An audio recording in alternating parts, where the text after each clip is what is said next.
Boom, boom, boom, everybody. Happy Saturday to you. Like I always say, I hope you are having an amazing Saturday and an amazing weekend so far. My name is Don Terrell, and I want to welcome you to another amazing episode of The Color of Motion, where I like to say, hey, stories come in all shades. And I highlight people of color and diverse backgrounds in the industry of motion graphics, animation, visual effects, cartoons, and comics. This space that I love so much. Again, I want to welcome you. This is the last episode before I take a short hiatus for the holiday and my birthday next week. So I'll be taking a little break. So I want to thank you for tuning in and showing up. You know the drill. Always hop into the comments, say, hey, where you tuning in from, so I can give you the shout out that you so richly deserve. But again, can't thank you enough for always tuning in and showing up and making this the best possible show that I can make it. So always thank you for giving me a little bit of your time on a Saturday afternoon. And like I said, I hope everybody is having an amazing weekend so far. Make sure that you hop into the Facebook group community. Join us, facebook.com/groups/the color of motion. Be a part of the family. We share industry news there. You get to connect with so many other great creatives in the community, and definitely don't want you to miss out on anything. So again, make sure you join us and be a part of the family. Facebook.com/group/the color of motion. Hey, Miss Maggie, appreciate you tuning in there. Hope you are having a great afternoon so far. I actually talked to Lewis a little bit ago, so knew you were going to tune in and show up. So looking forward to catching up for sure. Also, I like to always say, always like to hear from my viewers and everybody. So make sure you connect with me on all my social channels here. Definitely want to hear from you. Give me your feedback. It helps me to make the show the best possible show that I can make it. So make sure you connect with me there, like I said, on all my platforms as well. Like I said, we are here each and every Saturday afternoon, 3 p.m. Central, live on the YouTube channel, LinkedIn, the Facebook group, and the website for the show.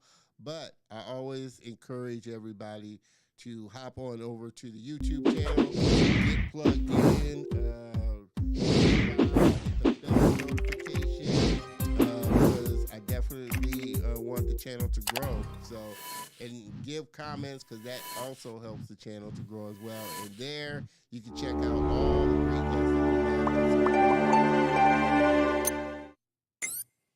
So subscribe, youtube.com/Don Terrell, and definitely want you, again, to be a part of the family. My goal is to make this thriving community, community that comes together. And like I said, I come from a large family, so I love large families. So definitely want you to be a part of it as well. Also, the store is open. We got some great items there. Some great shirts, hoodies, mugs. We're constantly putting new stuff into the store. Make sure you pick you up something. You know, my goal is to see as many people as I can with some color of motion gear, for sure. My only request is if you do pick up something, make sure you snap a picture of yourself and send it on over to me. That way I can share it on the show, share it on the social channels, and give you a shout out for sure. So definitely want you to hop on over colorofmotion.net/swag and pick you up something nice for sure. Uh, what else? Want to give a big shout out to today's sponsor of the show, Restream. They're a great streaming platform, multi-streaming platform. They're the platform that I use to stream out to all my social channels there. Great company. They definitely got great support because they've helped me when I've had issues really quickly. So definitely, if you are a streamer live streamer and you have a lot of platforms, definitely Restream is a great platform to use to stream out to all your platforms at the same time. So thank you, Restream, for always being a great sponsor. Also, we're always looking for great sponsors for the show, sponsors that really align with the message, align with the audience and creatives that we have on. So if you're a company that aligns with us, we definitely love to talk with you about being a sponsor for the Color of Motion. Get in while we're still young, and be a part of the family for sure. Mr. Bowens, appreciate you tuning in as always. Thank you there, Kevin. Hope you're having a great weekend as well. What else? I always try and make sure I get all the housekeeping stuff out the way for sure. But I think I got everything out the way. Like I said, I've been looking so forward to this interview. Connected with her last year and just super, super excited that she's now a part of the Color of Motion family. And I know you're going to enjoy this episode as well. I think I got everything, and I think we're ready to go. So I think we can kind of get this show on the road. What do you say? Hey.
Yes, yes, yes. We are back and get ready to get this one kicked off. Like I said, I am just so excited for my next guest. Excited for all of you joining me.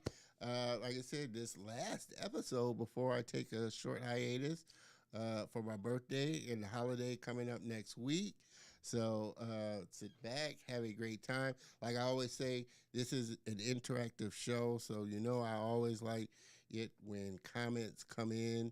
I know my guests like it as well. So make sure you comment, say hello, and always where you're tuning in from, location wise. Not just, I can see where you're tuning in from as far as platform, but I always like to know where my guests are tuning in from, just location wise. We have a worldwide audience here, so we have people tuning in from all over the world.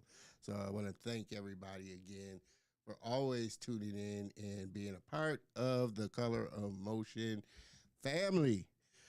All right. Miss Grady, Baton Rouge, that Cajun flavor. Appreciate you, Miss Maggie, tuning in. Definitely for sure. Mr. Kevin, Birmingham. We're going to have to connect. Like I said, next year, my family reunion on my mother's side will be in Birmingham.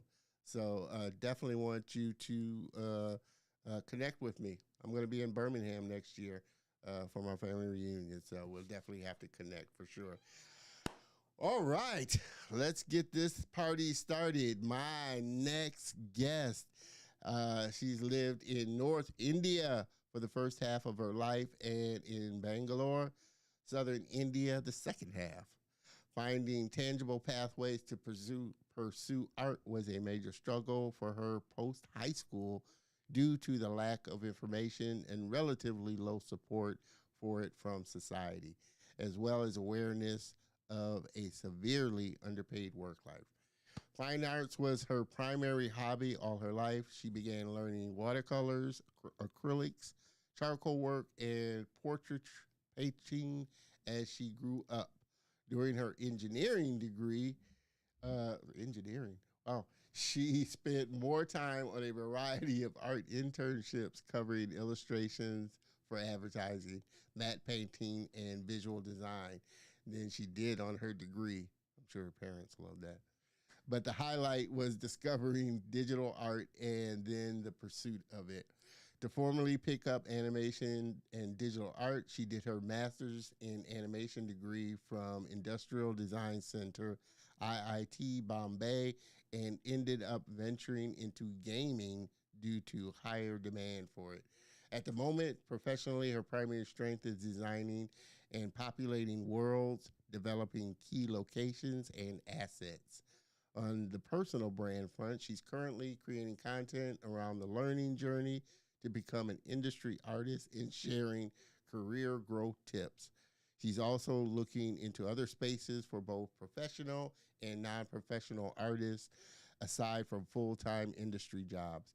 So she will soon be dabbling in some of those Web3 NFT opportunities, excuse me, and sharing what she's learned about passive income in art. And we're going to dive into that for sure. Everybody, please help me welcome my very special guest and friend, Miss Neha Rastogi. Yeah.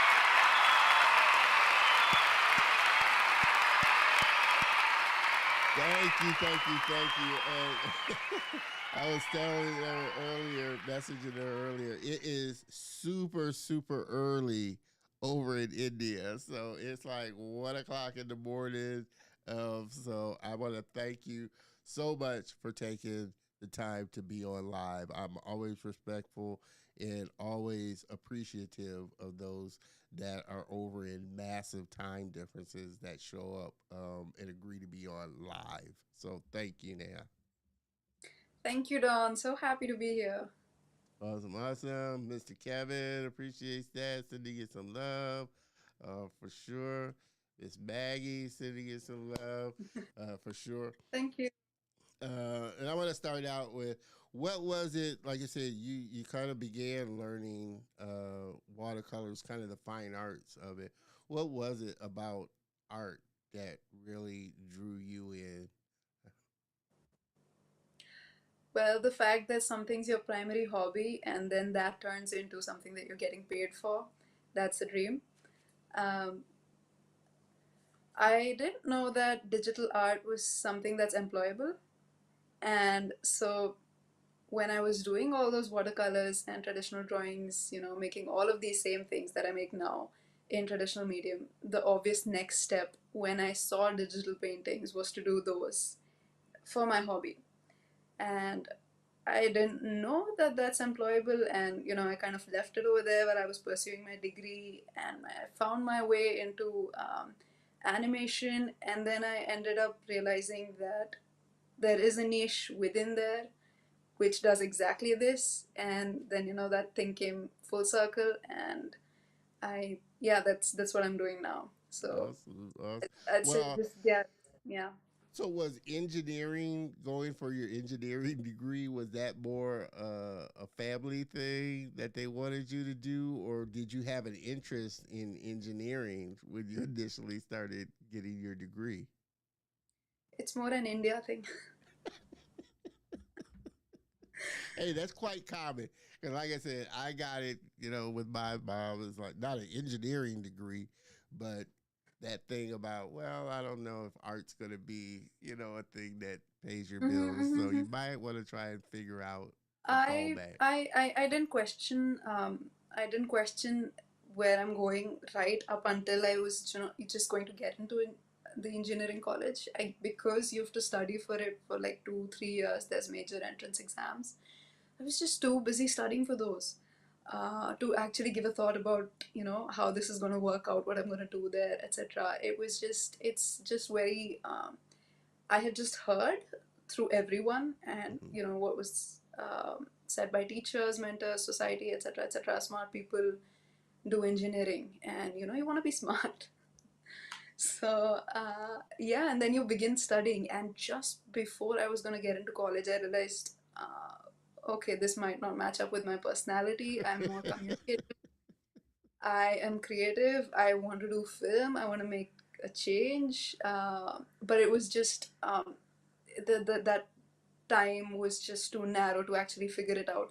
So I just went there, and then I spent the next 4 years figuring it out. Gotcha, gotcha. So how did your family kind of take the shift that you were doing in focusing on your creative side?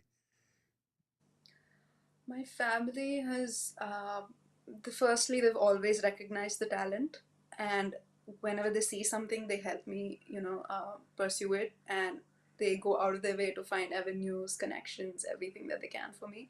Yeah, All of those internships happen due to them. So they they want me to be safe and they want me to be successful. So they're always nervous about these new decisions and new ideas I come up with and the way I change direction. But and they ask a lot of questions and they do their they ask me, they ask 100 relatives, but then when they actually see me doing it and being happy and getting results, then they go full on encouragement mode. gotcha, gotcha. Now you kind of alluded to it in your bio. Was it something conscious in your mind of okay, going into this, the industry there in India isn't quite like it is over here? Was that something that you also took into consideration?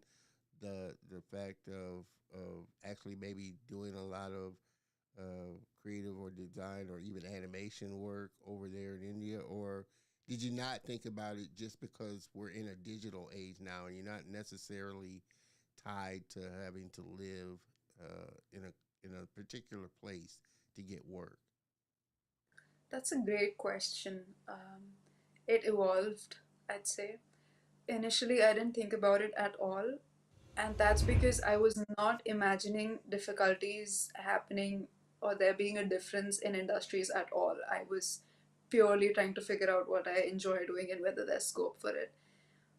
I would say I was warned by a lot of people that it's more on the tricky side. I had just heard stuff, but I chose to ignore it just so that I could, keep pursuing it. Yeah, And only when I got into a serious master's college for art itself did I, and I was older at that point and I knew the next step would be employability.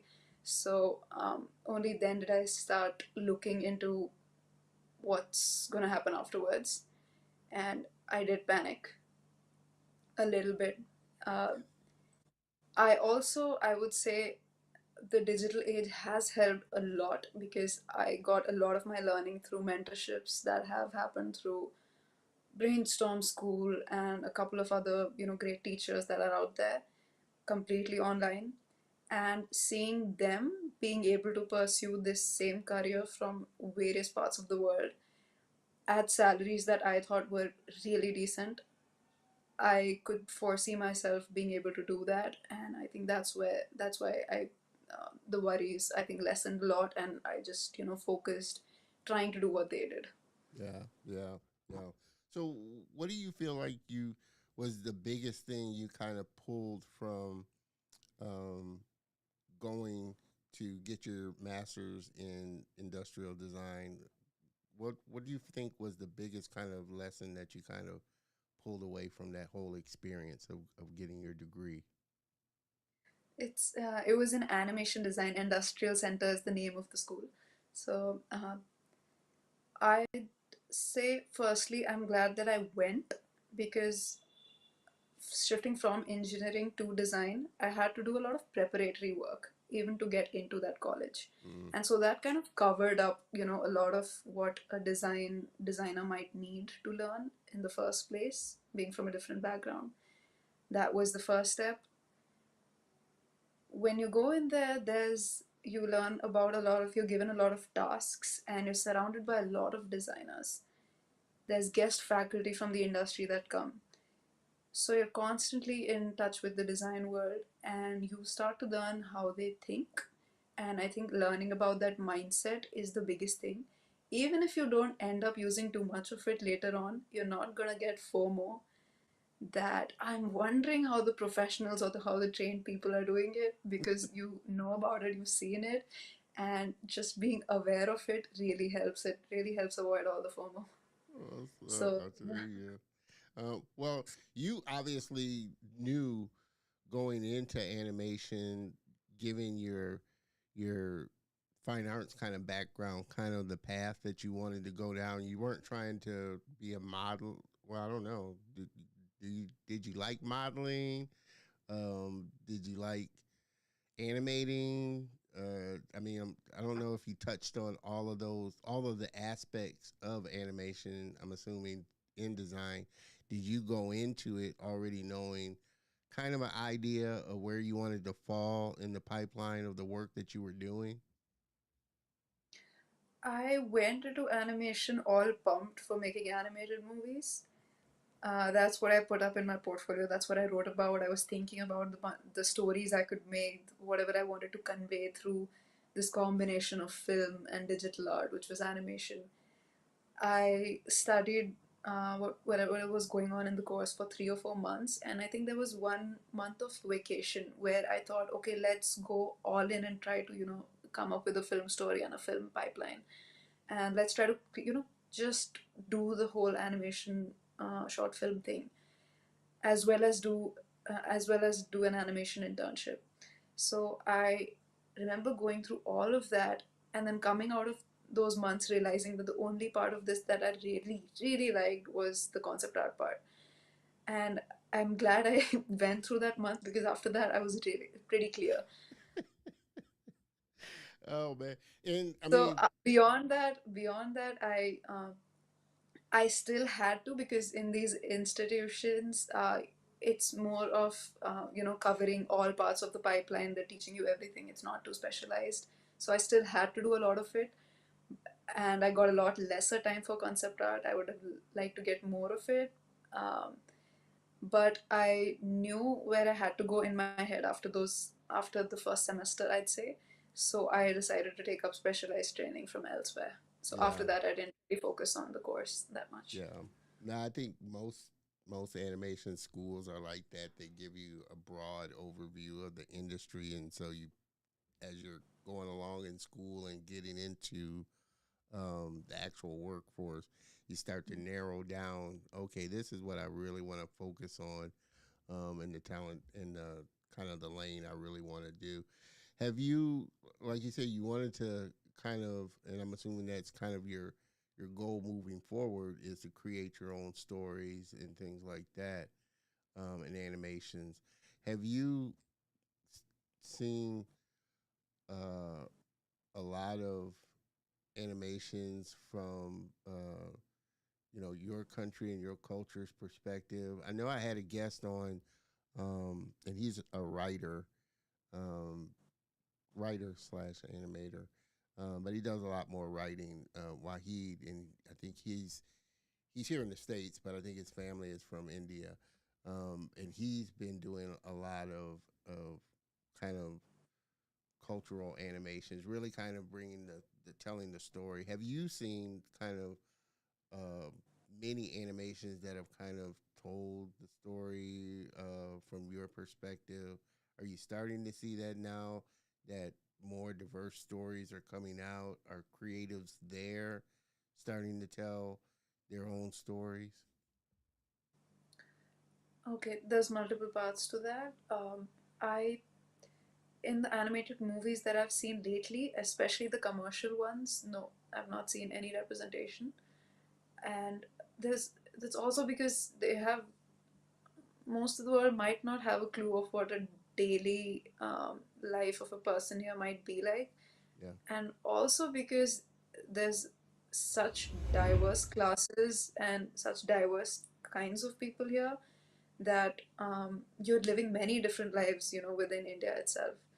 So I have not seen anything on that front.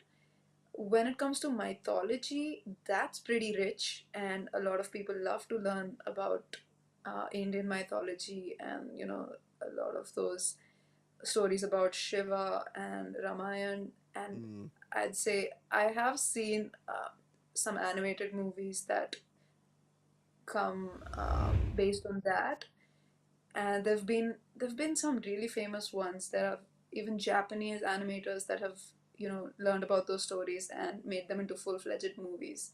So there's within India, yes, these mythological stories get made and remade again and again into animated movies. There's very little, I'd say, um, aside from those mythological stories that's animated over here. Yeah. It, I feel it has a lot to do with the struggle of budgets and how difficult it is because Bollywood exists here. Mm. It might be really difficult to convince people to give, just get a budget that has nothing to do with mythology, nothing to do with like an A-lister, and just an animated movie being made about something. So I'd say there's a lot of growth yet to happen in that space. And about stories here being represented abroad, no, I've not seen at all. Yeah. Yeah. Well, what are the types of animations that you enjoy watching? Some that may be out there now, or some that you've seen in the past. What are the types and styles of animations that, like I said, you enjoy? There are some that they love the more adult themed animations. There are some that love anime style, some that love Hmm. children's animations. Where does your kind of taste kind of tend to fall when you see an animated film or animated project? My favorite is the before 2000s, the kind of Disney style that used to be there, the hand drawn one, Mm, with I'd say from like Mulan and Aladdin, and just the kind of, my God, the kind of design language they used to put into that, the extreme exaggeration and the voices. There was something magical about that. So I have watched some of those movies very recently and enjoyed them a lot more than a lot of 3D animation that I see now. yeah, Aside from that, there's still a few 3D animated movies that I've enjoyed a lot. There's How to Train Your Dragon. I've watched so many times. I kept looking for more yeah, parts of that's a it. good one. Was sad when it ended. Kung Fu Panda. So I guess I theoretically enjoy art so much just looking at the shapes and colors, and I'm just like I'm constantly focusing on those Yeah, technical details. So that's why I enjoy just geeking out over these animation ones. yeah. You're And starting to see so uh, many different styles now. Like I said, you got Spider Man into the Spider Verse, and you're starting to see this oh melding yeah, yeah, yeah, of yeah, yeah. 2D, That's a big 3D thing. styles. Yeah, yeah.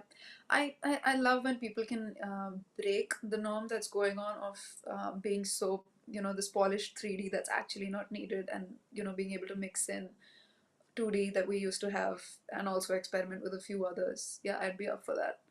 Yeah, It's done a lot in short films, so animation exists hugely in the short film realm, and yeah.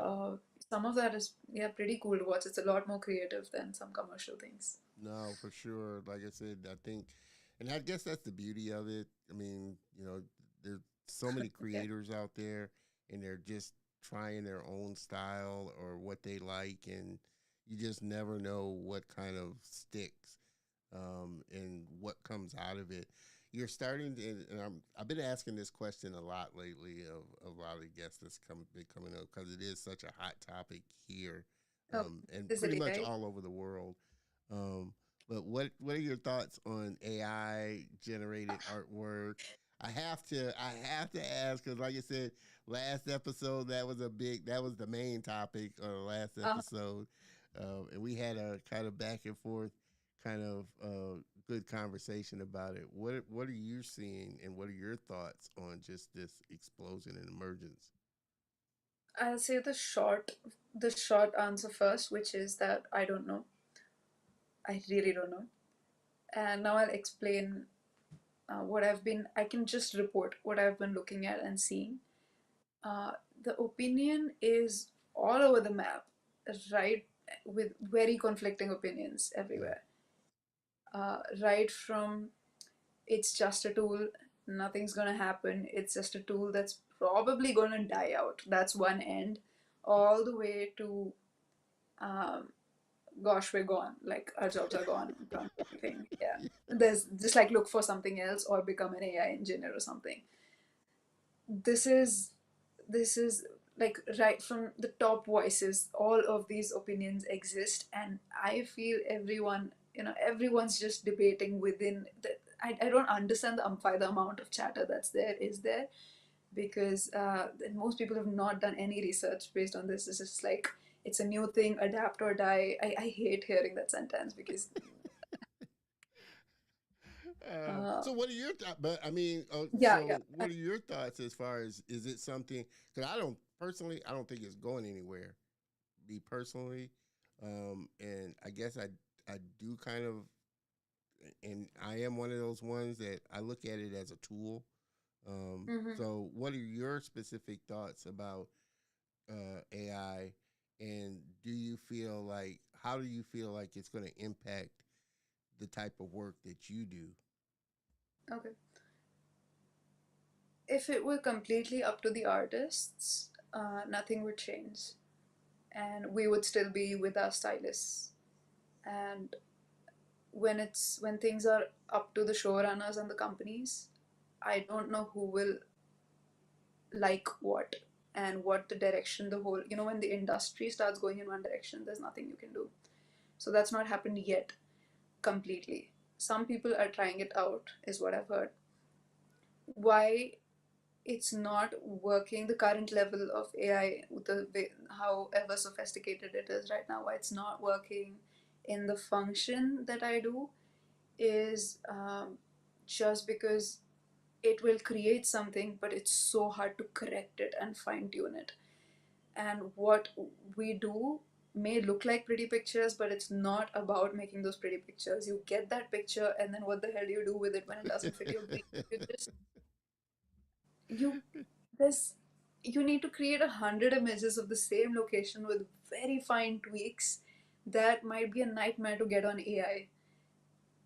Also, there are people trying to get jobs using AI. Well, you want them to correct certain things, but they know nothing about art. And them trying to do that, or they can't even overpaint it just a little bit.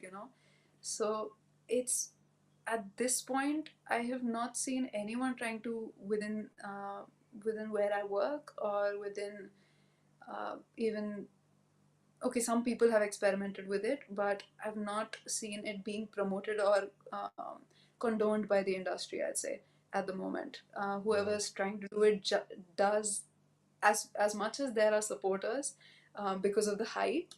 A lot of the industry does give backlash.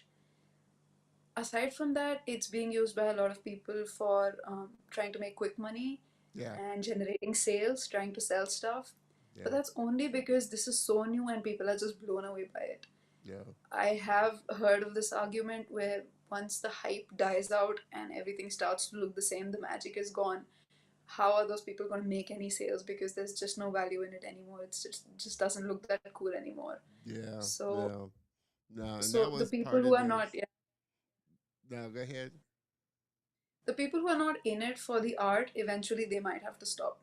Yeah, uh, it'll be it's massively helpful on business fronts and in software engineering, etc. In the industry, as of now, it's not extremely helpful. I don't know how sophisticated it will get. This I cannot predict. yeah, How yeah. sophisticated it And might get. What it, I think it's a great tool for ideation, getting ideas and as generating of now, yeah. ideas and type of thing. And it was funny because, like I said, the show before last with Aubrey Dukes and Enrique Torres, we had this discussion about it.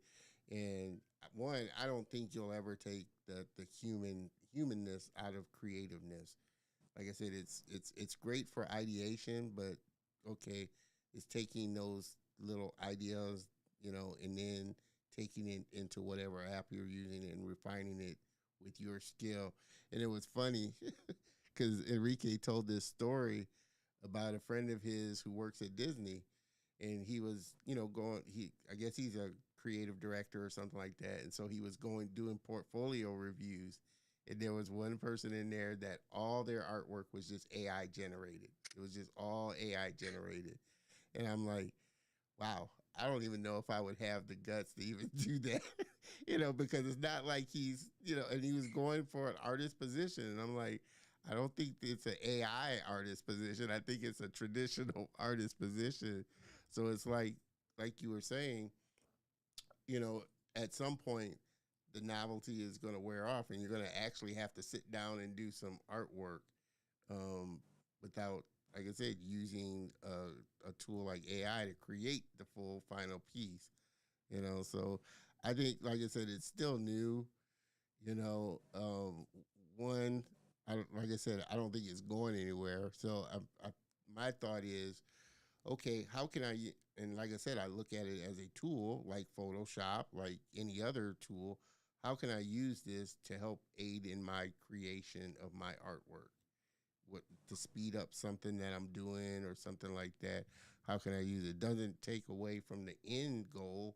I'm still gonna have to get in there and create something, but it's a great tool to kind of shortcut idea, ideation or a tool like that. Like I was saying, Adobe's had its AI kind of tool, Sensei, for a long time, and it definitely speeds up the Yeah. process when it comes to certain things. I would much rather use Magic Tool or a Magic Selection instead of actually having to hand select something or hand cut out something. So that's where I say it's great for a tool, as a tool to use. But like any tool, there are always going to be people, I say, that use it the wrong way or use it not how it's intended to be used, or like you said, are trying to get a quick dollar off of it. Mr. Yeah, Kevin. those people have always been there, and that's their philosophy. And actually, there's nothing wrong with it. There are people that love just adopting whatever's new, experimenting and trying to make whatever they can and then move on to the next thing. They love the excitement, but that's it's very different from the industry. When it comes to when people are fearing for their jobs, that's about what the industry is using. So if in the future there is AI is a lot more sophisticated, currently everyone can sense that there's something really off about the images that it creates, whether it's video, whether it's images. We can all sense something very dead about it, Yeah. and people can see it after a point. After when you put a lot of those images with hand-drawn ones, you can see there's something off about it, even with all the technicals being perfect.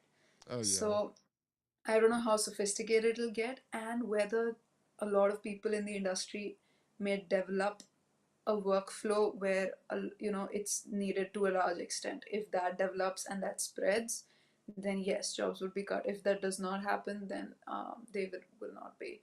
Yeah. But it just depends on what the lot of what the majority is doing, I guess. Yeah. Yeah. And from what I've seen so far, the ones that are using it to the best that I've seen so far are using it, like I said, as either an ideation tool or to enhance just kind of something that they're already doing. I know Corridor Crew, and I don't know if you've seen any of their videos, but they're a studio of visual effects people, and they wanted to see. It was just a test, but they wanted to see if they could create an anime style, uh, animation or animated movie in anime style using AI.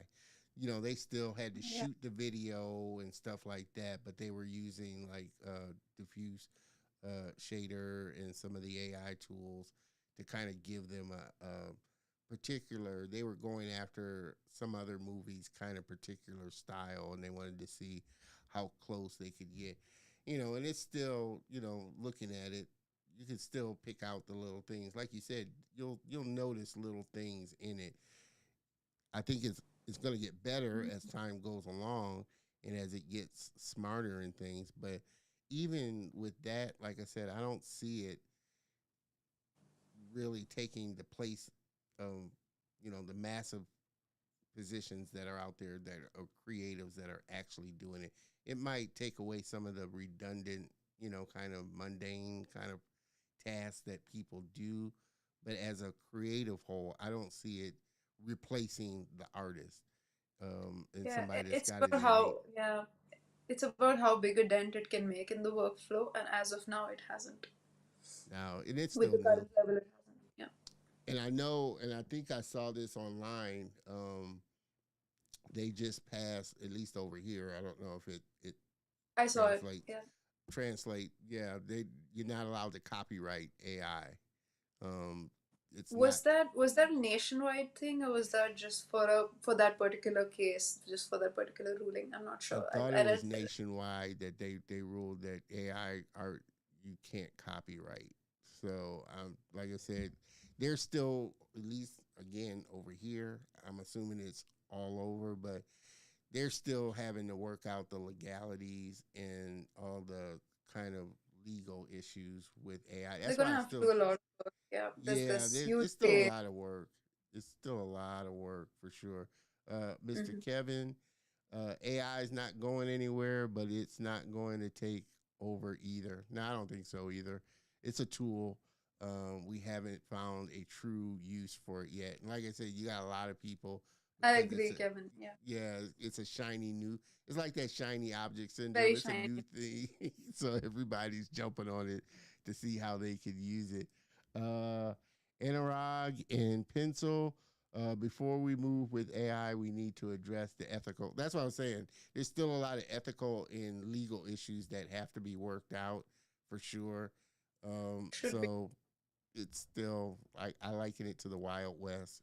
You still got a lot of people shooting stuff off, and you know, until they get laws in place and things in place to really protect the artist and what they're creating and their rights and all of that, it's still relatively new. Um, you know, like I said, I don't know. I kind of my first initial, I guess, response to it was like most artists. It's like, you know, you have people that are using AI that think they're artists, a traditional artist per se, or a digital artist, when even a digital artist is still sitting drawing stuff, even if it's through the The computer. digital artist isn't able to understand how to use it well because it just poses so many problems. And you just want to tweak something, and you know, someone who hasn't understood what that art is needed for in the industry, who doesn't know what good composition is, they will look at the image and they will not be able to get a good composition out of it, because you can't just type in give me a good composition and actually be able to get that good a Yeah. composition, right? And if they Yeah. don't know how to tweak it, if they haven't studied the art, if they actually don't have the principles, they won't be able to do much with it. They'll Yeah. never be able to make it better than the image that's been spit out, and that's hard because the one that's spit out, that's not up to the mark that the industry actually needs Yeah. Yeah. often. And you said it right there. And I think, like I said, Enrique was kind of touching on it himself. It it doesn't account for the fundamental skills of art that is required, whether it's color, Yeah, you you know. need it right here. You need it all. You need to know what you want from it. Now I'm excited. I'm like I said, I'm kind of a techie geeky kind of person, so I'm excited to see what comes out because I see the possibility of what it could be Hmm. used for and how it could be used. It's just like you said, Kevin. Like I've said, it's a tool. that's there to aid the artist, not to replace the artist. So you never know. But again, it's a shiny new object thing that people have really just kind of jumped on. So I'm always curious what people's thoughts are, on AI. You got people falling on both sides. They're just, they either really love it or really hate it. So I don't know. Um, to this point for you, what's been kind of the best piece of advice that somebody's given you? That's you know that's really been a good piece of advice. Um, I think these things may sound really simple, and they would make sense to someone that is not facing those particular circumstances. But I think in my case, I've been in positions where I have a background of diverse talents, and um, I also have the time to execute a lot of them. And I was in, just after college, I was in this position where I had, there was so many things I could pursue and so many things that I wanted to build, and I just couldn't understand how to do them all or whether I should do a few of them. I was just always been really confused and in a place where I was stuck and unable to move. And um, I think the best advice was to, this is a very long term advice, which is like build on your strengths, which is what helped me narrow down to actually the three or four most fundamental things I want to be known for in life, which I actually have proven strength in, as I've seen in the past years and I've seen through my childhood. And it really helped me eliminate all the hundreds of new talents or hobbies that I might want to develop, or the things that are out there that I could be good at and I could spend time on.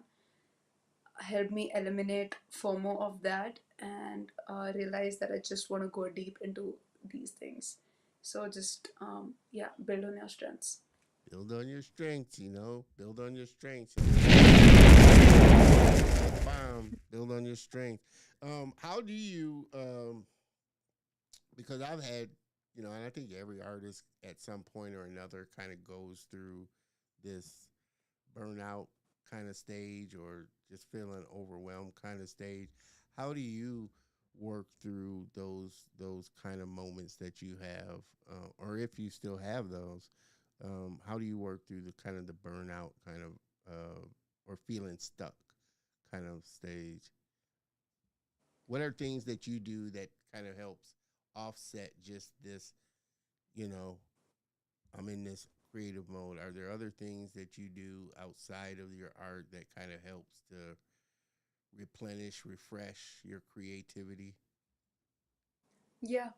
After I realized in the jobs that I was doing last year, that even though it's my passion, if I'm forced to do it 12 hours a day, I'm gonna start getting bored, start losing the love that I have for it, and not intrinsically, but actually not enjoy the activity of doing it.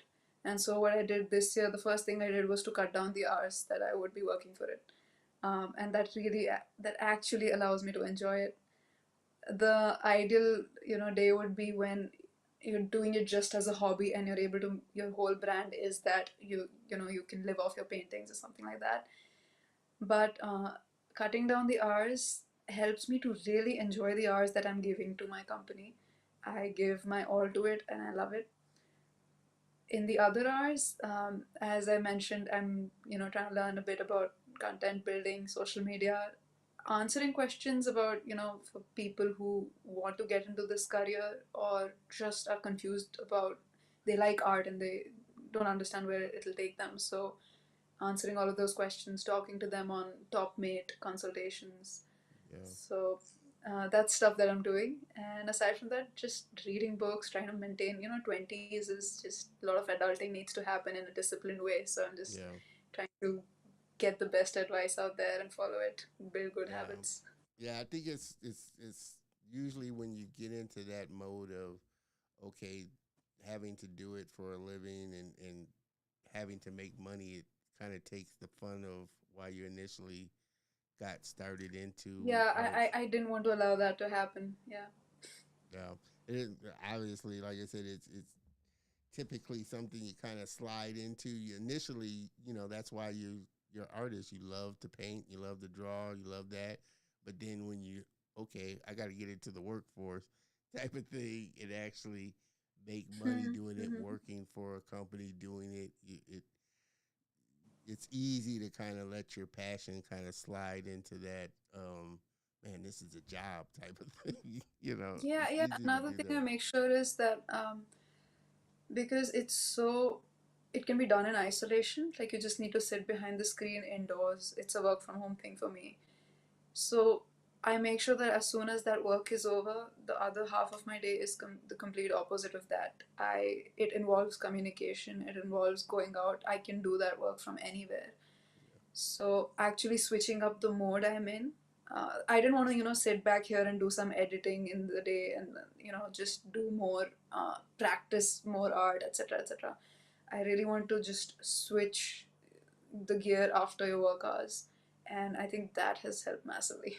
Yeah, yeah, for sure. Now you've done a lot of, and that's kind of what you're currently doing, working in the gaming space. Have you thought about or is getting into feature film or films or other things, or do you particularly like the gaming kind of space that you're working in right now?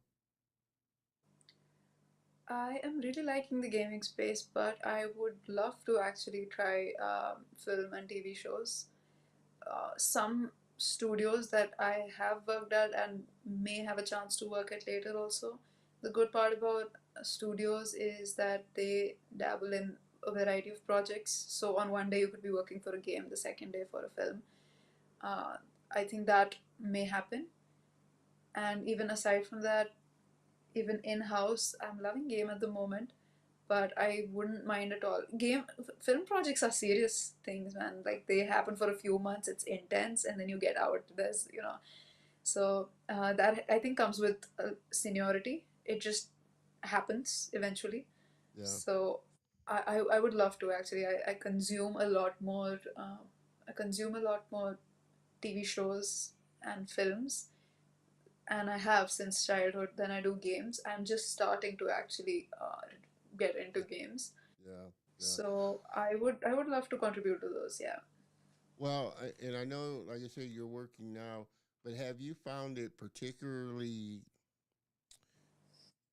difficult or challenging finding work? Because especially over here, there's a lot of artists that are looking for work or out of work or are trying to, get work in. Like I said, he's not on now, but uh, Demille, he's been on the show and he's a viewer of the show. And he's into gaming and he's been, just working feverishly, trying to get into a studio. I know another friend of mine, she was working at a studio, but once the project was done, it was a contract position. She's looking for work. So you got a lot of people that are looking for work. And I know that was kind of the thing, especially with the writer's strike going on. A lot of projects shut down, and it's just been really tough getting work and getting into a studio. Have you kind of found that the case on your end, kind of getting work and finding a studio to get into? Um, I have, and I know the situation at the moment. Um, on one hand, there's the writer's strike, and thus I feel the demand is a lot more than the supply of jobs at the moment. I don't know if it's still like this, but earlier this year when I was trying, it was really bad. I think that um, just this.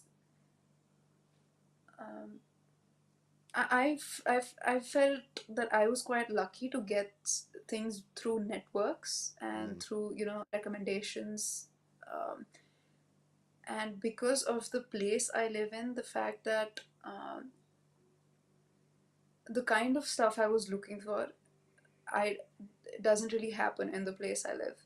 And so, and the network that I have might not consist of, as many. So the companies that I want to get connected to, that I really want to get talking with, Yeah. I don't yet have the connections over there. And a lot of times I've seen, unfortunately or fortunately, that's what makes the difference. Just somebody, getting a human to see that portfolio or see your work. That's one thing, which is the location. Geographical difference is really a thing. It had gotten easier, I think, a year or a couple of years back when everything became remote. Maybe it's starting to get a little difficult again. So geographical boundaries is definitely a thing. Yeah. Um, Aside from that, it's that this is a very niche thing. You're looking for, um, within games, you're looking for concept art, which is already niche. Then you narrow down your style, which is maybe realistic, right? So the jobs keep filtering out, they Yeah. become lesser and lesser. And then within that, you're doing only environment concept art, right? So it's become so narrow. Just the quantity of what you're looking for, it's so niche that it might already be less. On top of that, you put the geographical things. Yeah. So you start So whittling I it feel down. all of these filters are there, and what one could do to increase their chances is actually stack these up, actually have a few of these filters covered, so that they don't face this. You have environment, but have character, be able to do a range of styles. People say specialize, but from what I've seen, if you're in my position, covering, checking a few boxes off would really help. Yeah, yeah, no, I definitely understand that. And we're going to be taking a look at some of Neha's work in a little bit there. But for everybody just jumping in, we're having an amazing conversation with my friend, environment artist and concept artist, Neha Rastogi from India. Um, let's take a quick look at some of the stuff that she's done, and we'll get back into it for sure. Like I said, done some amazing work for sure, and like I said, it seems like what are some of the tools that you use when you're creating your Everything artwork? is Photoshop, Blender, and Procreate. And there's this tool called 3D Coat. I don't know if you've used it, but it's really cool to make some, highly detailed voxel sculpted 3D things. Yeah, no, I've never used. I've heard of 3D code, but I've never used it myself. But Oh, yeah, it's the UI is a nightmare, but it it's there for specific purposes. It's pretty good. no, some amazing stuff, and definitely, like I said, we'll be sharing her information so you can check out. I only pulled a few of her pieces there. She's got a lot of amazing things on her. I'm trying to get through Blender myself. I love Blender, but yeah. Have you figured out the nodes yet? Uh, on a very, very minimal level. Yeah, like I said, I understand the power of nodes. Uh, but me coming from like Photoshop, After Effects, that was really a tough thing to kind of wrap my head around. Yeah, it was tough for everyone. I think people just got hooked onto add-ons because it was just so difficult to understand, Uh, and the computing power as well. My God. but I love, like I said, I love, I love Blender. It's a great tool, and I think that's a big thing as far as you got a lot of great tools, whether free or very Definitely. inexpensive, that really make it great for a creator that's looking to do stuff. So definitely, I'm loving Blender and just the fun at what you do. And like I said, it has some amazing. I haven't used grease pencil. Have you used a grease pencil yet? I was in animation. Yeah, we've used grease pencil. Okay. I have not touched grease pencil yet, but like I said, I've seen some of the work from it, and it's like I said, it's such an amazing, amazing tool for sure. But yeah, there's Cool you tool. can check out, like I said, her work on her art station, which, like I said, I'll be sharing her information a little bit there. we talked about AI as being kind of that shiny new Hmm. object thing. NFTs was kind of that same way. What and you've kind of dabbled in the NFT space a little. I no, I haven't dabbled yet. Oh, okay. I did, yeah, yeah, yeah. I did some networking. I did a bit of research, and I feel it might. It has its purposes. It's not what people think. It's not just an art museum. It's not about that. It has uses. You know it's more tech, actually. It's more tech and an investment opportunity, etc., than it is art. So on that front, and it'll rise with the rise of crypto when it happens, if it happens, for people that are following that. But at the moment, yeah, it's in the dip zone. So, what are some of the things that you kind of see coming into the industry that you're kind of excited about, or looking forward to seeing kind of grow within the industry? Um, like I said, we Well, I'm touched I'm looking forward to the volume of projects returning, the for what? sure. The volume of projects returning, this writer strike, Mm. and I'm looking forward to production resuming. Uh, Yeah, yeah, that was Little. what somebody else had said. They think it's going to open back up. The jobs are going to open up a little more once the Mhm. writer strike is over and stuff. But I know another kind of big hot topic here is, and it's kind of more in the visual effects kind of space, but unionization. Because I know Marvel is going, VFX, yeah. yeah, Marvel's going through its thing with having unions created and stuff. And I know that's a great thing because it puts a.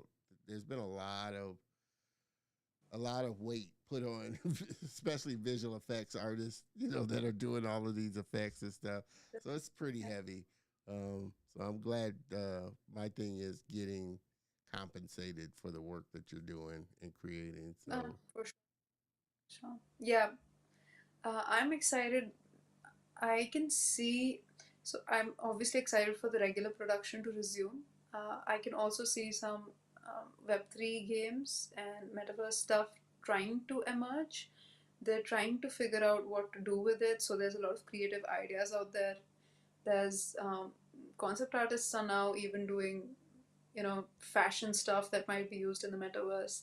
They're just doing, it's concept building basically. So they're just trying out a lot of new things in metaverse, in VR, AR. So I don't know if it'll come my way in the near future, but I would be excited to try those out. And I'm looking forward to seeing if that's also something that's shiny and new, or there's genuine products over there that actually the masses adopt. yeah, yeah, yeah. Again, everybody just jumping in. Let me know.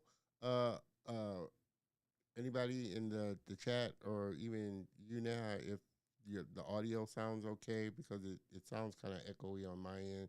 It seemed like It's it did fine. that. Okay, it seemed like it. Maybe it's just my headset when I switched over to a different scene. Uh, did she say medical? Kevin said, "Did you say medical?" Um, I don't think she said medical. No, I didn't say magical. I was talking about VR and AR. Yeah, which I am dabbling in some AR stuff, which I haven't dabbled in VR yet, but I am um, doing some more stuff in augmented reality. So I'm excited about just the projects that are Uh-huh. going to be I'll coming check up it. for that. Miss Maggie, I appreciate that. It sounds okay. Definitely want to make sure my audio is coming in and everything is coming in okay for sure. And we kind of touched on this a little before the show. Um, you haven't really thought about um, moving or coming over here where the companies are at. I know a lot of companies now are starting, especially like, some of the bigger ones. Like I said, Disney has been doing a lot of stuff with animation companies over in Africa. The industry over there is really growing. Kizazi Moto just came out, and they're working with a lot of studios there. Has has that been something that you not thought about? I know you said you kind of don't want to, but I mean, has it been something? I know you have family over here in the States, but just you're fine, being able to move around and work where you want to work, or have you thought about coming over where a lot of the big companies are at to kind of get work or what?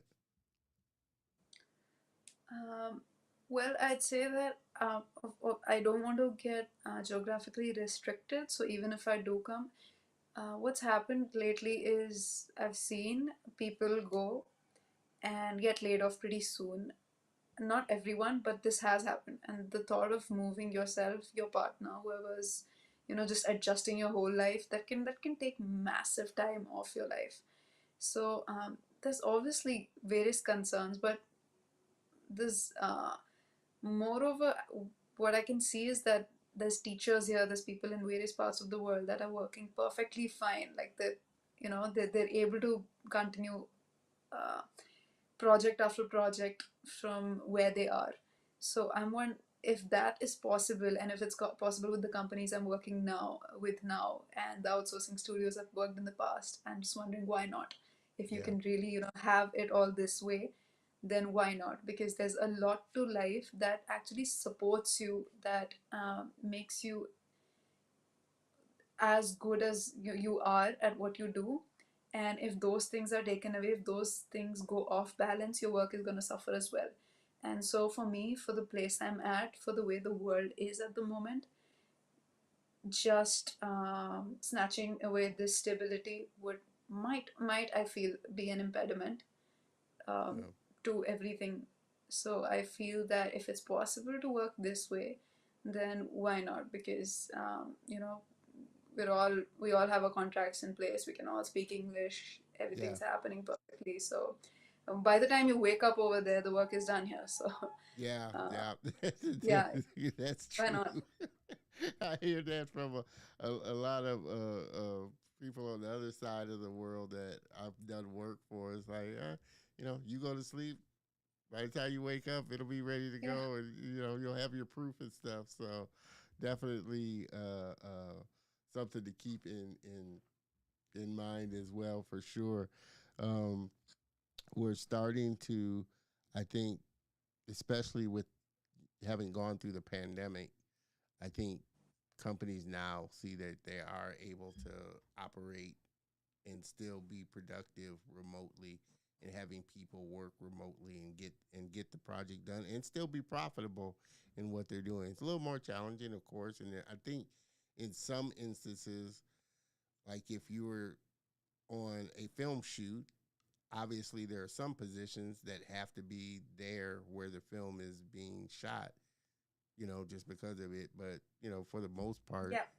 you're able to do things as far as concept art, animator, whatever. And I think now people are I more, would I would love going for a project for short periods. What I was averse to is needing to move permanently or yeah, for like really long durations. Yeah. yeah, yeah. Now, like I said, I think for those positions, they want you like in studio type of thing. But for the most part, like I said, most of the positions are able to be done remotely. And I think at this point now, most studios are equipped to work either hybrid or remotely, totally remotely, and not, have to worry about it. And like you said, I think thing, the big realization was this work life balance that people kind of started to see during the pandemic. Having a kind of balance between, work and being able to work from home and still be productive. So I think that's a good thing. One of the good things that came out of the pandemic was, it showed companies that, you can be profitable and still have people either work remotely or hybridly, and, still them be much more productive, like you were saying. It's both. Some companies hate that people are thinking this way. Some love that they don't even have to pay for office space now. Everyone can just work from somewhere. It's both. Yeah, And no, both are allowed. I think people are allowed to love both things. Some people might not be able to focus at home. yeah, no, that's true because I have my moments for sure. Because I work a hybrid position, so I have my Okay. moments where yeah, it can be a little distracting sometimes, but there is something freeing about not having to drive through traffic or anything like that, and I could just log in and still get my work done, for sure. And I guess that goes along with um, the thing about education. Now that we have so many online schools and online training, you're not kind of tied to get the education necessarily, or having to go over to a different country to go to school to get the education for whatever position you want to try and get into. There's a lot of great online learning that you can do and get. Yeah, yeah. So All of these schools are online. The yeah, ones it that teach. definitely has opened up the world and made it a lot smaller in a sense that Yeah, would. rethink some things that we just, some rules that we had created for some reason. Yeah. So do you see the industry, well, let me ask this. What do you think are some of the changes or things that would kind of need to be put in place to kind of really grow the industry there in the animation industry? I know Bollywood and film is kind of relatively big there, but the animation industry, I know with a lot of the creators I've talked to in Africa, there's some infrastructure things that need to be put in place. There's some governmental subsidies that could really help with companies that are really trying to, grow the industry. That funding and Uh, that type of thing. yeah, I think firstly the budgets need to come in, and secondly the masses need to be conditioned. They need to be wetted with this kind of material, and actually don't know if they'll enjoy it, but they need, if there is a way to slowly get them used to it and slowly bring out some really enjoyable content, then this can work. Because it's all about, the masses are the ones that are paying, right? Whether that's how the studios judge how much profit would be made. So the Yeah, masses pay for Shah Rukh Khan. So that's where the money goes. And so if the masses can actually, if it's done in a way where it appeals to the people, then budgets would be supplied for it. Talent is already there, yeah, and if there's money, talent will flock to it. Like people will learn these skill sets. So yeah, yeah. It's about actually developing some brilliant projects that people will like and some other people are willing to pay for. yeah, yeah. Well, are you starting, or have you come across, like you said, more content creators that are creating kind of projects to really kind of start the groundswell of um, the government, the people really kind of getting behind and starting to fund it? Are you starting to see like independent creators start to create content? Because I think that was kind of the groundswell that really helped, that, and that is helping Africa. Is, they had a lot of creators that were still creating stuff even though they knew they weren't getting, the government wasn't kind of necessarily funding the industry. They had to deal with a lot of like infrastructure stuff that I always say that we over here in the West don't necessarily think about, as far as like just power, access to materials, equipment, even schooling, as opposed to having to go outside.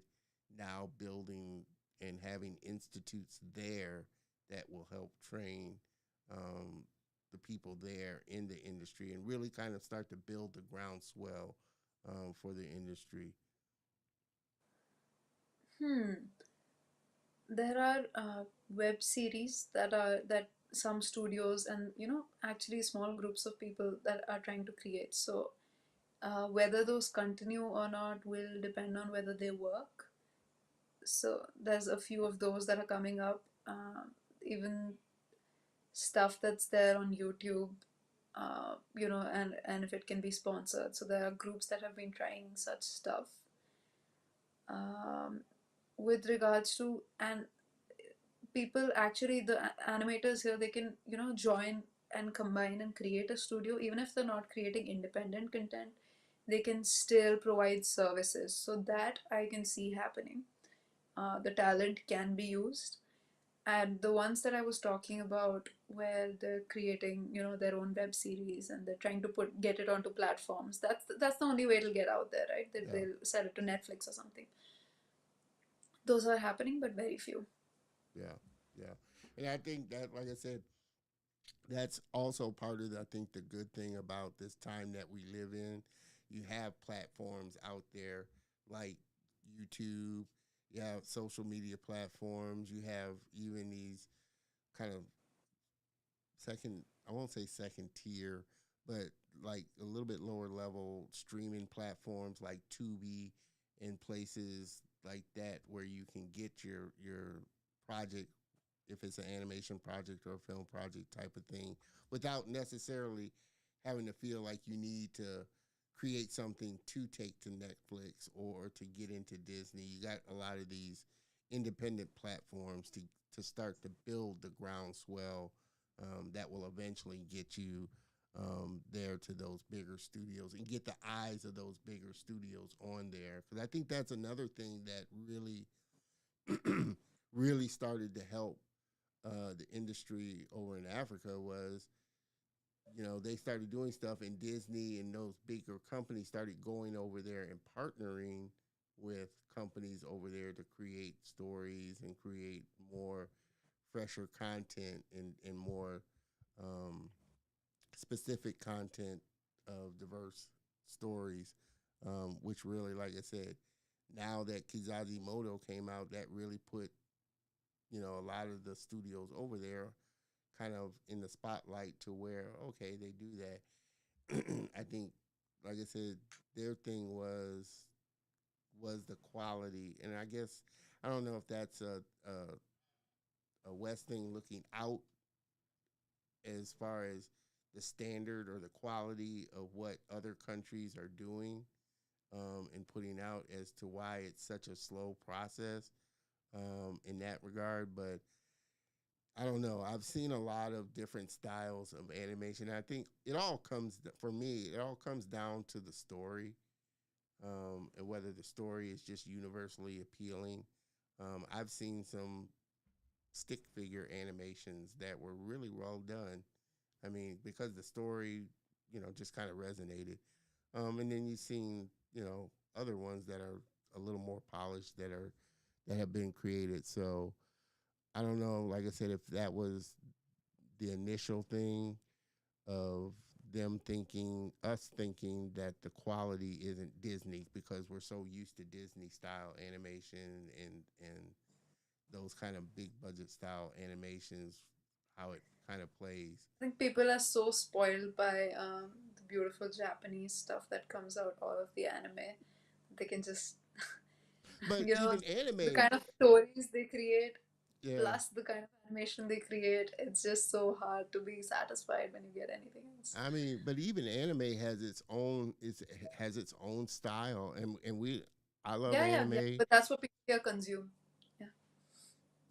and it's just like I said, it's such a unique thing seeing different people's styles of animation, and I think that's what I like. And I think that's what a lot of people now are kind of craving. They're craving a different style, different way of storytelling. That's why you see so many of these things like Kazajimoto, Spider Man, Into the Spider. They're just they're we've seen the Disney style. We grew up with the Disney style animations. The world's changed, so they're wanting to see the content and the stories kind of reflect that change. You know. I get that. Yeah, I would love to go back to that Disney style though. I just love it. Well, I mean, like I said, Before all the 3D came. Yeah. I love, like I said, I love it all. And, like I said, I love seen some great 2D. I've seen great 3D. Um, you know, for me, like I said, it usually comes down to the story. I've loved stop motion animation myself. I love stop motion. That's another kind of lost kind of art form in and of Yeah. itself. And I think it just comes down to the story and using different media. It doesn't really matter the medium that you use more so than is the story well. I don't know if you saw uh, Pinocchio, Guillermo del Toro's Pinocchio, stop motion on. I think it's still on Netflix. Um, you can watch, but it's a drastic 180 from Disney's. But no, I think it's far better than did. Well, I won't say far better. I'll just say I liked it better than Fresh. Disney's. Probably fresh. Yeah, it was. It was. Plus, it was. I think a little more truer to that. From what I've read, a little more truer to the actual story or the Oh. actual written story of Pinocchio. Pinocchio, the actual book, Pinocchio, was a pretty dark book. And of course, Disney wasn't trying to, it had its moments of little dark. But Disney is a family oriented, really kind of animation studio. Disney is a yeah, yeah. Their So, stories are a brand. yeah, it has a brand. So I understand how they Disneyfied it, and made Hmm. it a Disney thing, which they do with all of their stuff. But I think I think there's a group of people, and I'm kind of in that group that everything isn't quite a happy ending all the time. I mean, you would like it to be, and you like those gritty type of tales or stories that Yeah. they just seem to ring truer. Like I said, while I love Disney, I like more Warner style animation as I was growing up. I watched Disney, but I was more like Bugs Bunny, Tex Avery style animation. I Uh-huh. liked, Uh-huh. which Uh-huh. was more I kind of guess I guess you I guess if we have a bit more variety, everyone would be satisfied because I think if we cut out the happy endings, a lot of people would be mad. yeah. And I think now the audience is a little more. I want to No, I say, think this is still very personal and it happens with age, you know, like a person might be younger and they might want to see only that. Like I don't think I could have handled anything with a non-happy ending up until like my teenage. I couldn't oh man, even now I think I would prefer to see something with a happy ending just well, because I'm I going like to them, escape. but then there's those ones though that, like I said, they just have. Uh, I'm trying to think of. I'm trying to think of. Well, really, if you look at Guillermo del Toro's Pinocchio, it's not necessarily a happy ending, but it was a great animation. It ended with Pinocchio looking at two graves. And that's there with any critically acclaimed piece of work. Like it's I'm not saying there's stuff that the critics like and there's stuff that the masses like, and then there's both. So there's always going to be these differences. Some people just want to consume, I guess, something lighthearted, and that probably isn't, you know, that well made, just for the sake of it. So it actually just depends on what mood you're in Yeah, and what you know what's your vibe at the moment. And on one of you know on one day I just might want to watch something that's Oscar winning, and on another day just something masala, just yeah. you know, something nonsensical where I don't have to use my brain. So And I think, I don't think I think that's just important to have variety oh and not yeah, just for one. sure. And I think Kevin kind of summed it up there pretty good. Happy endings are cool and they're great, but you don't want to see them all the time. Yeah, And exactly. Yeah, that's why I like anime. Anime is a really, yeah, that's why I like anime too. And two, it's a little more cerebral in their it message is. It is. than say Disney. I love watching Disney, but then there are some animations and some stories that you like to sit and think about some stuff, or the director or the animator For sure. is making a statement about stuff that you might not necessarily catch right off the bat, but just watching it, you start to, think of different things and really experience different things. So, like you said, I think there's room for all of it. And it just depends on in what mood you're really watching, because, like I said, there are some moods where I don't really want to sit and think about, really get into the nuances of the message. I just want to, enjoy a family animated film or something like that. So, and then there are times when, you're a little more thoughtful and you want to watch something that really kind of makes stretches your imagination there as well, for sure. Again, everybody just jumping in. We've been having an amazing conversation with my friend Neha Rastogi, concept artist and background artist uh, over in India.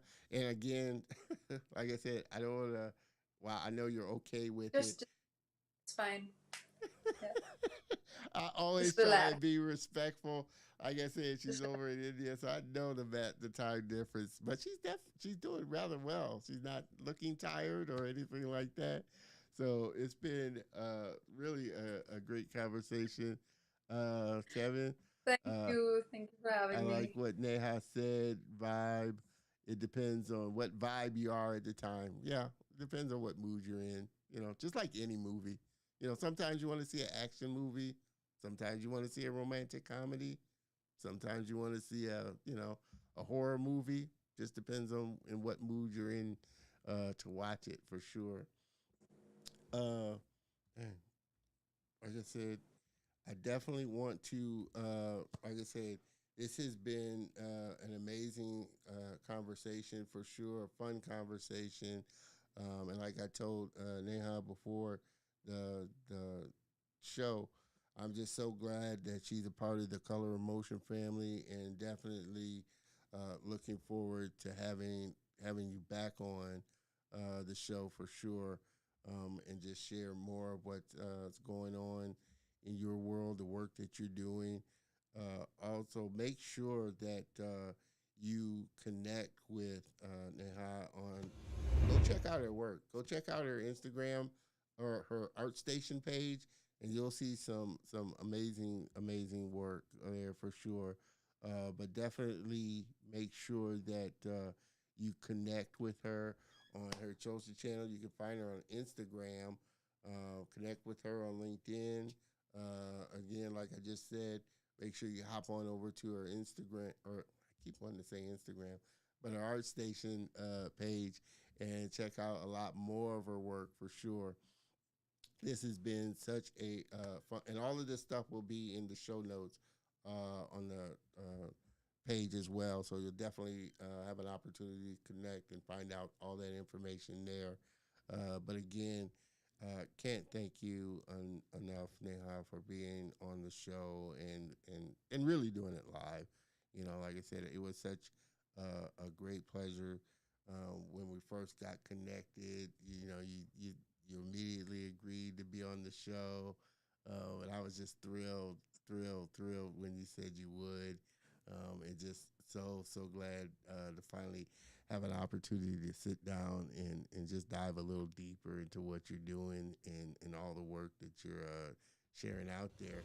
Are there any kind of last thoughts that you would like to share, or any words of wisdom for those that younger ones coming up that are looking to get into the industry that you would like to share?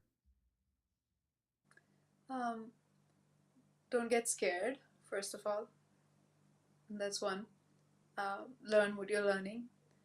Also, don't be ignorant of everything. So don't be scared, but don't be ignorant. And actually take in all the, hear everything that you are hearing, but try to, like, not blindly believe anyone, and filter out what's going on, and try to constantly keep reevaluating and making sense of what's going on in the real world.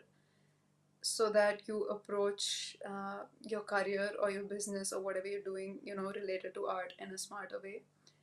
And because you definitely don't want to be too naive, and on the other hand you don't want to be too pessimistic and give up on everything that means everything to you. So that's what I'm trying to do, and that's what I'd advise as well.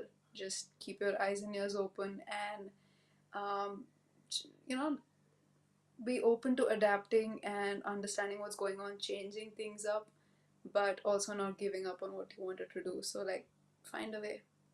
Find a way. Find a way. On that note, like I said, we're gonna close this out. Yeah, if you could hang out in the green room for just a second while I Uh-huh. close out the show, I'd appreciate it. That way, I can get a chance to talk with you a little bit more All after the right. show. Thank you, Don, But so much. everybody, please help me thank again my very special friend and guest, Ms. Neha Rastogi, for being on the show. Thank you so much. Hang out for just 1 second while I close out this show there. Everybody, this has been a fun episode for sure. Like I said, I hope you enjoyed it as much as I did. I want to thank you again for coming and tuning in for this last episode before I take a short hiatus there. For sure, definitely during the little break, I will be playing replay episodes of some of my oldies but goodies, which I think you'll like, which I always like to do. But again, I have to take a little short break to kind of recharge and revamp. So definitely don't want you to miss out on anything color of motion wise for sure. And definitely don't want to fall off the radar with you. Miss Maggie, appreciate you tuning in. I know Neha does as well. Mr. Kevin, appreciate you. Great job. She says, Neha. I know she thanks you as well. And I thank you, like I said, the viewers for always tuning in and making this a great experience for me. Like I said, this is what keeps me going. Definitely what spurs me to make this the best possible show and always try and ratchet it up and take it to the next level. So all your feedback, all your love definitely helps me to do that for sure. All the inspiring guests and friends that come on help me to do that for sure as well. Definitely don't want you to miss out on the next guest that will be coming up for sure. Mr. Doy on Win, animation and production artist. He will be coming up in a few weeks for sure, so definitely don't want you to miss out. Be on the lookout for the ads that will be coming out for sure. As always, I thank you all for again being a part of the family and really supporting the show. Like I said, I can't do it without you guys. And you guys help me keep going and to always make it better. Make sure that you have a great weekend and great rest of the week. Make sure you have a great, safe holiday for anybody that's traveling for Labor Day weekend. Like I am for my birthday and Labor Day weekend. Make sure that you have a fun holiday and a safe one. And I will see all of you back live in a few weeks. Definitely be on the lookout for replays that I will share. And with that, have a great rest of the weekend. See you, same bat time, same bat channel. Cheers, everybody.